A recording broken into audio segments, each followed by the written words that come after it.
ವಿರಾಮದ ನಂತರ ಜಾತಕ ಫಲ ಕಾರ್ಯಕ್ರಮಕ್ಕೆ ಮತ್ತೊಮ್ಮೆ ಸ್ವಾಗತ. ಶಾಸ್ತ್ರಿಗಳೇ, ಈ ದಿನ 12 ರಾಶಿಗಳ ಫಲಾಫಲ ಯಾವ ರೀತಿಯಾಗಿದೆ? 12 ರಾಶಿಗಳ ಫಲಾಫಲ ತಿಳಿಯುವ ಮುನ್ನ ಈ ಹೊತ್ತಿನ ಗ್ರಹಸ್ಥಿತಿಯನ್ನು ಗಮನಿಸಿಕೊಳ್ಳೋದಾದರೆ ಮೇಷರಾಶಿಯಲ್ಲಿ ಗುರು ಇರತಕ್ಕಂಥದ್ದು, ವೃಷಭ ರಾಶಿಯಲ್ಲಿ ಮಾಂದಿ ಉದಯಾಗಿದೆ, ಕರ್ಕಟಕ ರಾಶಿಯಲ್ಲಿ ಚಂದ್ರನಿದ್ದಾನೆ, ಇನ್ನು ಕನ್ಯಾ ರಾಶಿಯಲ್ಲಿ ಕೇತು ಇರತಕ್ಕಂಥದ್ದು, ಕುಂಭರಾಶಿಯಲ್ಲಿ ಕುಜ, ಶನಿ ಹಾಗೂ ಶುಕ್ರರ ತ್ರಿಗ್ರಹ ಯೋಗ ಇದೆ. ಮೀನದಲ್ಲೂ ಹಾಗೆ, ಅಲ್ಲಿ ರವಿ, ಬುಧ, ರಾಹು ತ್ರಿಗ್ರಹ ಯೋಗ. ಹೀಗಿರುವಾಗ 12 ರಾಶಿಗಳ ಫಲಾಫಲ ಹೇಗಿರ್ತದೆ ಗಮನಿಸ್ಕೊಳ್ಳೋಣ. ಮೊದಲಿಗೆ ಮೇಷರಾಶಿಯವರಿಗೆ ಈ ದಿವಸ ನೋಡಿ, ಕುಟುಂಬದವರ ಜೊತೆಗೆ ಕಲಹ ಮಾಡ್ಕೊಳ್ತೀರಾ. ಈ ದಿವಸ ಮಾತು ಕಠಿಣವಾಗುತ್ತೆ, ಒರಟು ಮಾತಾಡ್ತೀರ. ಒರಟು ಮಾತು ನಿಮ್ಮ ಆ ಬಾಂಧವ್ಯ ಹಾಳು ಮಾಡುತ್ತೆ. ಜೊತೆಗೆ ಈ ಬ್ಯಾಂಕಿಂಗ್ ಕ್ಷೇತ್ರದಲ್ಲಿ ಹಣಕಾಸು ವ್ಯವಹಾರಗಳು ಅಥವಾ ಇನ್ಯಾರಿಗೋ ಹಣ ಕಳಿಸ್ಬೇಕು, OTP ಅಥವಾ ಇನ್ನೇನೋ ಪಿನ್ ಪಾಸ್ವರ್ಡ್ಗಳು ಇವೆಲ್ಲ ವ್ಯತ್ಯಾಸ ಆಗಿ ತೊಂದರೆ ಮಾಡಿಕೊಳ್ಳೋ ಸಾಧ್ಯತೆ ಅಧಿಕವಾಗಿದೆ. ಎಚ್ಚರಿಕೆಯಿಂದ ಟ್ರಾನ್ಸಾಕ್ಷನ್ ಮಾಡಿ. ಕೆಲಸದಲ್ಲಿ ತೊಂದರೆ ಇಲ್ಲ, ಅನುಕೂಲ, ಅಲ್ಲಿ ವೃತ್ತಿಯಲ್ಲಿ ಸಮಾಧಾನ, ಸಹೋದ್ಯೋಗಿಗಳ ಸಹಕಾರ ಇತ್ಯಾದಿ ಚೆನ್ನಾಗಿದೆ. ಪ್ರಾರ್ಥನೆಗೆ ಈ ದಿವಸ ನೋಡಿ, ಚಂದ್ರ ತುಂಬ ಚೆನ್ನಾಗಿದ್ದಾಗ ನಿಮಗೆ ಸೌಖ್ಯತೆ ಏರ್ಪಾಡಾಗುತ್ತೆ. ಈ ಮನೆಯಲ್ಲಿ ಬಂಧು ಮಿತ್ರರ ಸಹಕಾರ ಇದು ತುಂಬ ಸಹಾಯ ಆಗುತ್ತೆ ಈ ದಿವಸ. ಹೀಗಾಗಿ ಹೆಚ್ಚಿನ ಆತಂಕ ಬೇಡ. ಮಹಾಲಕ್ಷ್ಮಿ ಸನ್ನಿಧಾನಕ್ಕೆ ಸ್ವಲ್ಪ ಅವರೇ ಧಾನ್ಯ ದಾನ ಮಾಡಿ. ಇನ್ನು ವೃಷಭ ರಾಶಿಯವರಿಗೆ ದಿವಸ ನೋಡಿ, ನಿಮ್ಮ ರಾಶಿಯಲ್ಲೇ ಮಾಂದಿ ಉದಯಾಗಿದೆ. ಹೀಗಾಗಿ ಸ್ವಲ್ಪ ಆರೋಗ್ಯ ವ್ಯತ್ಯಾಸ ಆಗುತ್ತೆ ಈ ದಿವಸ, ಸ್ವಲ್ಪ ಎಚ್ಚರಿಕೆ ಬೇಕು. ಉಳಿದ ಹಾಗೆ ಸಹೋದರ ಸಹಕಾರ ಚೆನ್ನಾಗಿದೆ. ಆಗಂತುಕ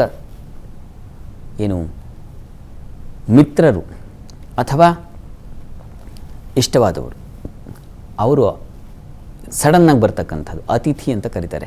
ಅಂದರೆ ತಿಥಿಯನ್ನು ಗುರುತಿಸದೇ ಹೇಳದೇ ಬರ್ತಕ್ಕಂಥವರಿಗೆ ಅತಿಥಿ ಅಂತಾರೆ.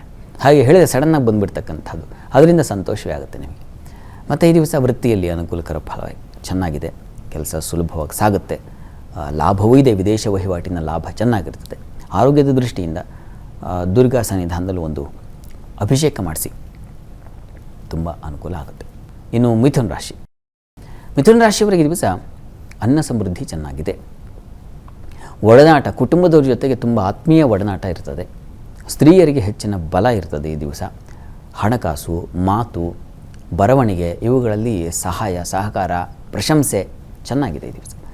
ಇನ್ನು ವೃತ್ತಿಯಲ್ಲಿ ನಿಮಗೆ ಈ ದಿವಸ ಅನುಕೂಲ ಇದೆ, ಪರಿಶ್ರಮ ಹೆಚ್ಚಾಗಿರ್ತದೆ, ಹೆಚ್ಚಿನ ಪರಿಶ್ರಮ. ಇದರ ನಿವಾರಣೆಗೆ ವಿಷ್ಣು ಸನ್ನಿಧಾನದಲ್ಲಿ ಹೆಸರು ಕಾಳು ದಾನ ಮಾಡಿ, ಅನುಕೂಲ ಆಗುತ್ತೆ. ಇನ್ನು ಕರ್ಕಟಕ ರಾಶಿಯವರಿಗೆ ದಿವಸ ಆರೋಗ್ಯ ಚೆನ್ನಾಗಿದೆ. ಅಲ್ಲಿ ವೃತ್ತಿಯಲ್ಲೂ ಹೆಚ್ಚಿನ ಅನುಕೂಲ ಕಾಣಲಿಕ್ಕೆ ಅವಕಾಶ ಇದೆ. ವಿದೇಶ ವಹಿವಾಟಿನ ಲಾಭ ಚೆನ್ನಾಗಿದೆ. ಹಿರಿಯರಿಂದ ಲಾಭ, ಒಳ್ಳೆಯ ಸಲಹೆ ಸಿಗುತ್ತೆ. ಹೆಚ್ಚಿನ ಅನುಕೂಲಗಳೇ ಕಾಣ್ತಾ ಇದೆ, ಯಾವುದು ತೊಡಕಿಲ್ಲ ಅಷ್ಟಾಗಿ.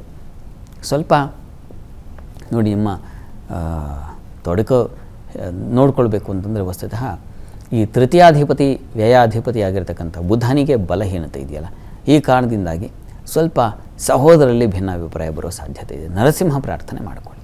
ಸಿಂಹರಾಶಿಯವರಿಗೆ ದಿವಸ ವೃತ್ತಿಯಲ್ಲಿ, ಕೆಲಸದಲ್ಲಿ ಸ್ವಲ್ಪ ತೊಡಕು, ವಿಘ್ನಗಳನ್ನು ಸೂಚಿಸ್ತಾ ಇದೆ. ಸ್ಥಾನಚ್ಯುತಿ ಅಂತ ಒಂದು ಮಾತಿದೆ. ಅಂದರೆ ಇರತಕ್ಕಂಥ ಕೆಲಸ ಹೋಗುತ್ತಾ ಅನ್ನೋ ಅನುಮಾನ ಅಷ್ಟೇ, ಅದು ಭಯ ಅಂಥದ್ದು ಉಂಟಾಗುತ್ತೆ. ಇದರ ನಿವಾರಣೆಗೆ ನೀವು ಗಣಪತಿ ಸನ್ನಿಧಾನದಲ್ಲಿ ಪಂಚಾಮೃತ ಅಭಿಷೇಕ ಮಾಡಿಸಿ, ತುಂಬ ಸಹಾಯ ಆಗುತ್ತೆ. ಇನ್ನು ಉಳಿದ ಹಾಗೆ ಈ ದಿವಸ ಆತ್ಮೀಯರಿಗಾಗಿ ಹೆಚ್ಚು ಓಡಾಟ, ಅವರಿಗಾಗಿ ನೀವು ರಿಸ್ಕ್ ತಗೊಂಡು ಓಡಾಡೋದು, ಖರ್ಚು ಮಾಡೋದು, ಈ ಥರದ್ದೆಲ್ಲ ಇದೆ. ಆತ್ಮೀಯರಿಗಾಗಿ ಅಲೆದಾಟ, ಓಡಾಟ, ವ್ಯರ್ಥ, ವ್ಯಯ ಇದೆಲ್ಲ ಸೂಚಿಸ್ತಾ ಇದೆ. ಪ್ರಾರ್ಥನೆಗೆ ದಿವಸ ಗಣಪತಿ ಪ್ರಾರ್ಥನೆ ಮಾಡ್ಕೊಳ್ಳಿ, ಸಾಕಾಗುತ್ತೆ. ಇನ್ನು ಕನ್ಯಾ ರಾಶಿಯವರಿಗೆ ದಿವಸ ನೋಡಿ, ವೃತ್ತಿಯಲ್ಲಿ ನಿಮಗೆ ಪರಿಶ್ರಮ ಹೆಚ್ಚಿದೆ, ವಿಪರೀತವಾದ ಶ್ರಮ ಇದೆ. ಈ ವ್ಯಾಪಾರಿಗಳಿಗೆ ಚೆನ್ನಾಗಿದೆ. ಅದರಲ್ಲೂ ಈ ಹಾಲು, ಹೈನು, ನೀರು ಮತ್ತು ಧಾನ್ಯ ವ್ಯಾಪಾರ, ಪುಷ್ಪ, ಫಲ ಇಂಥ ವ್ಯಾಪಾರಿಗಳಿಗೆ ತುಂಬ ಚೆನ್ನಾಗಿದೆ. ಜೊತೆಗೆ ಹಿರಿಯ ಅಕ್ಕಂದಿರಿಂದ ತುಂಬ ಸಹಾಯ ಸಿಗುತ್ತೆ. ಏನಾದರೂ ಹಣಕಾಸು ಕೇಳಿದ್ರೆ ಬಹಳ ಬೇಗ ಸಹಕಾರ ಮಾಡಿಕೊಡ್ತಾರೆ, ಅಥವಾ ಇನ್ಯಾವುದೋ ಸಲಹೆ ಅನುಕೂಲ ಮಾಡಿಕೊಡ್ತಾರೆ, ಬಹಳ ಬೇಗ ಇನ್ಫಾರ್ಮೇಷನ್ ತೆಕ್ಕೊಡ್ತಕ್ಕಂಥದ್ದು. ಹಾಗೆ ಈ ದಿವಸ ನಿಮಗೆ ದಾಂಪತ್ಯದಲ್ಲಿ ಸ್ವಲ್ಪ ಮನಸ್ತಾಪ ಏರ್ಪಾಡಾಗುತ್ತೆ. ತಂದೆ ಮಕ್ಕಳಲ್ಲೂ ಕೂಡ ಮನಸ್ತಾಪಗಳು ಏರ್ಪಾಡಾಗುವ ಸಾಧ್ಯತೆ ಇದೆ. ಈಶ್ವರ ಪ್ರಾರ್ಥನೆ ಮಾಡಿ, ಅನುಕೂಲ ಆಗುತ್ತೆ. ಸರಿ ಶಾಸ್ತ್ರಿಗಳೇ, ಇನ್ನುಳಿದ ರಾಶಿಗಳ ಬಗ್ಗೆ ಮಾಹಿತಿಯನ್ನು ಕೇಳಿ ಪಡೆದುಕೊಳ್ತೀನಿ. ವೀಕ್ಷಕರೇ, ಇನ್ನುಳಿದ ರಾಶಿಗಳ ಫಲಾಫಲ ವಿರಾಮದ ನಂತರ.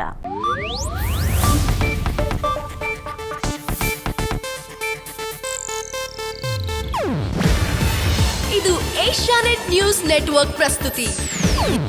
ನೀವು ನೋಡ್ತಿದ್ದೀರಾ ಏಷ್ಯಾನೆಟ್ ಸುವರ್ಣ ನ್ಯೂಸ್.